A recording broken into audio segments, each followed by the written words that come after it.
Famed words of Genesis ring out for me today. In the beginning, God created.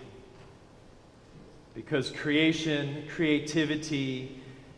tells us that we must make, we must be in the presence of that which creates.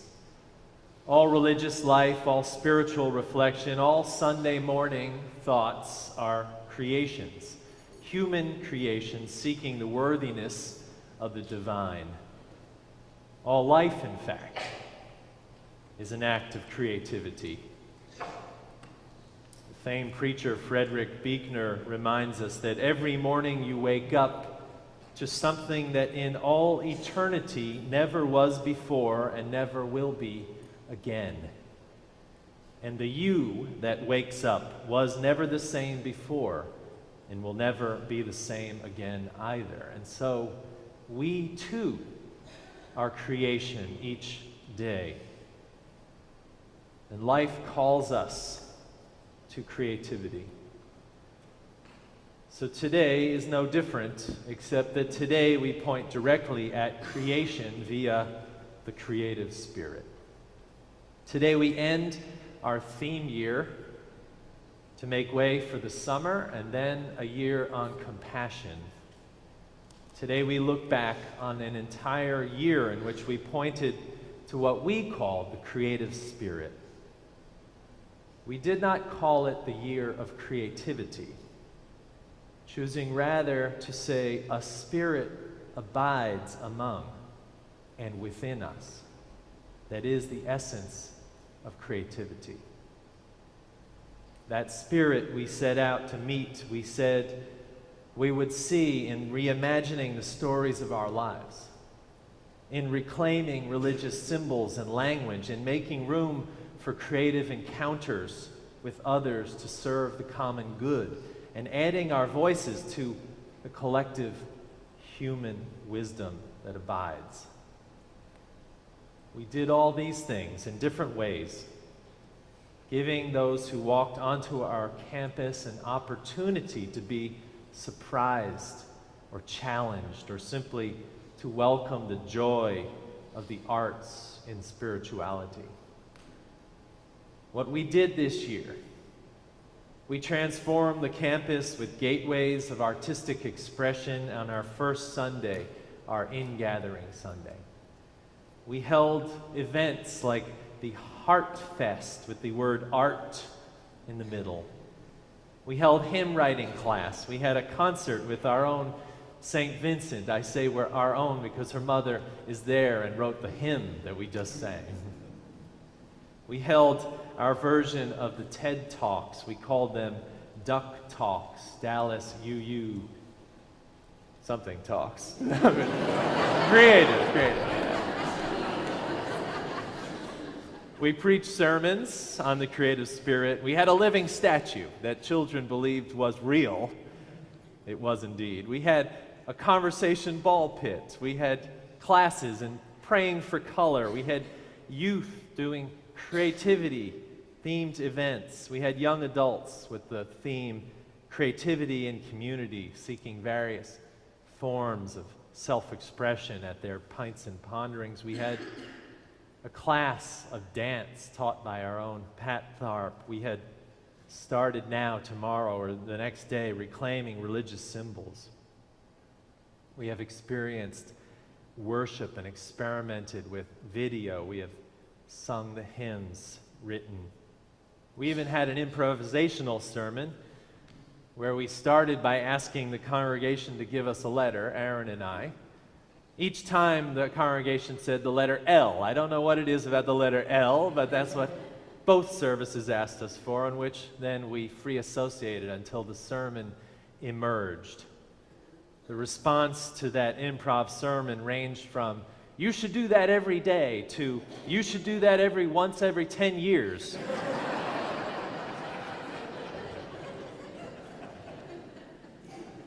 All of this has allowed us to explore what the creative spark does in our lives.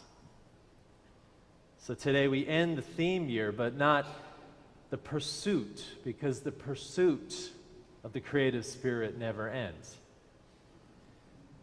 I was listening to a 2009 lecture by the author of Eat, Pray, Love, Elizabeth Gilbert, this past week, in which she says the pursuit of creativity is as old as humanity. She talks about how people come up to her and wonder if she'll ever have another successful book. She says, people say, "Aren't you afraid that you will never write another book like that?" To which she answers, "Yes." Aren't we all afraid that the work we do on earth will not be fulfilled? I saw in Gilbert's lecture that fear is ever present in the creative process, not only in the realm of the creatives, but for us all. It can stifle us, fear. Just think of all the fears, rational or irrational, that you carry and how they change you. Personally, I fear every time I prepare for Sunday that I will not have any other important things to say. I also fear that humanity is on a destructive course, that Sarah Palin will be president. And every day I carry the very rational fear that I will be shipwrecked.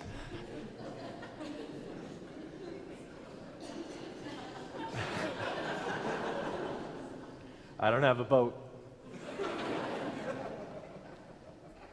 But fear in the creative world comes in many forms, and it comes from pressure we put upon ourselves. Gilbert points to the Renaissance as a moment when that pressure shifted. Before the Renaissance, before the great music and art that we experienced, the Greeks and Romans talked of art in a different way, she says. She says that for the Romans and the Greeks, the artist was not in charge of their creative output. That is to say that in ancient Rome and ancient Greece, creativity came from a divine attendant spirit, a daemon, or what the Romans called a genius. Genius was not a clever individual who could do great things, but rather a magical entity that lived in the walls of the home and assisted the artist in his or her work. So for the ancients, the artist was protected from the ego, the danger of ego, and also the danger of failure, because the genius was not your own. If you did not perform, it was the problem because the genius wasn't performing. If you had a great piece of artwork, you didn't take credit for it because the genius was there helping. But we changed all that when we put the individual in the center of success and failure in the creative pursuit. We became geniuses rather than having geniuses.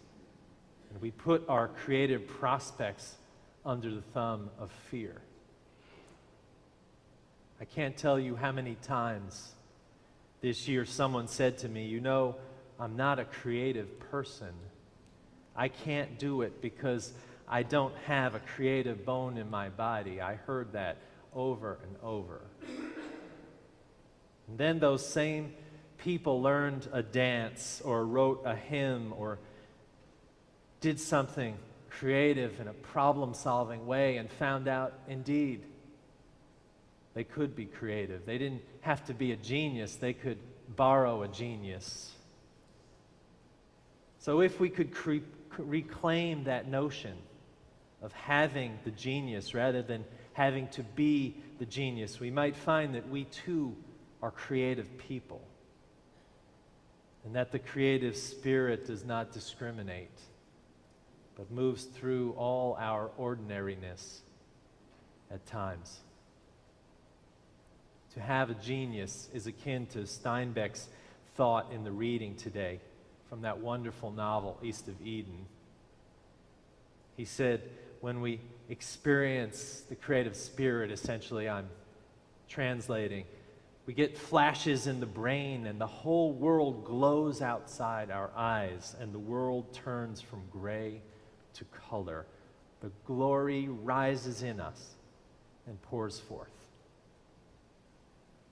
I'm pretty sure that happens to all of us from time to time. But what we do with it matters.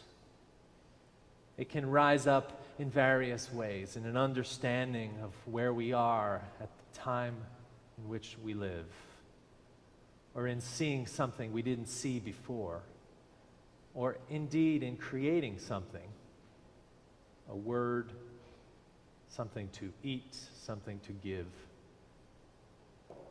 I imagine at one time, or many times in each of our lives, the creative spirit bursts forth like this and opens the world to us, not only in expression, but often in appreciation. I remember a moment in my life as a young man when this spirit broke through me. I was sitting in a field of flowers on a mountain in Vermont, ripe for the experience, and the world poured through me. All I can say of that moment was that as I looked at a flower, I experienced its color, the color yellow. I did not see it, nor did I touch it, nor did I witness it, nor did I taste it, but rather I knew the color. Other times that pouring forth has come in the form of writing sermons or reading a thoughtful passage or listening to a concert when time seems to stop.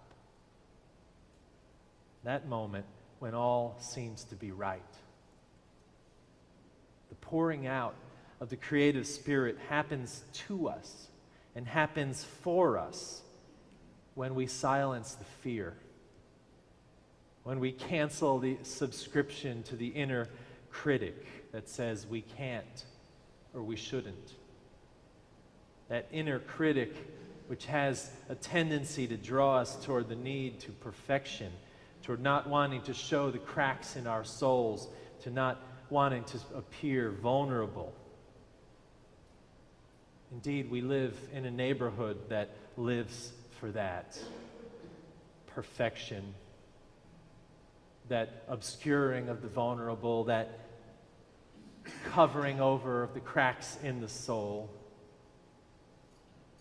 And I am amazed at how many people in the church tell me in moments of crisis or illness or mourning that they have to stay away from the church. And I say to them, the church is where you come when you are broken, when you are vulnerable, when you are challenged in your perfection. The inner critic keeps us from showing up, for making ourselves available to the creative spirit. It keeps us in fear. It keeps us from believing that we too can pour forth the glory of the world. And it happens to us Unitarian Universalists often because we tend to overthink everything. A story of a friend of mine told me. She and I were involved in Buddhism for many years, and she told me she went to a Buddhist retreat and was spent a lot of time thinking about what she was doing and what was right. And she sat down on the cushion, and the Zen teacher came out on the podium and sat down and looked at the audience and said, "Get stupid! Get stupid!" And that's all he said.